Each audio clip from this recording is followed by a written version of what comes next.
অহংকারের ঘুমটা যতক্ষণ পর্যন্ত না খুলবে, আমি উচ্চ বংশে জন্ম নিয়েছি, আমি টাকাওয়ালার ছেলে, আমি বিদ্যান, আমি ধনবান, আমি রূপবান, এই ধরনের অভিমানের ঘুমটা যতদিন আপনার মাঝে থাকবে ততদিন আপনার গৌর দর্শন হবে না। হরিবল। ততদিন পর্যন্ত আপনার গৌর দর্শন হবে না। তাহলে গৌর দর্শন করতে হলে অবশ্যই আপনাকে অভিমান শূন্য হতে হবে, অহংকার শূন্য হতে হবে, অভিমান শূন্য হতে হবে। ও বাবা, ভক্ত ভগবানের কাছে যায় না ভগবান ভক্তের কাছে আসে?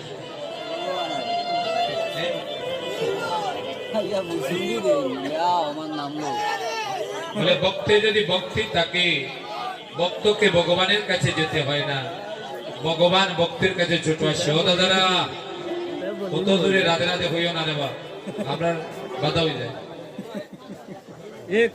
আসলে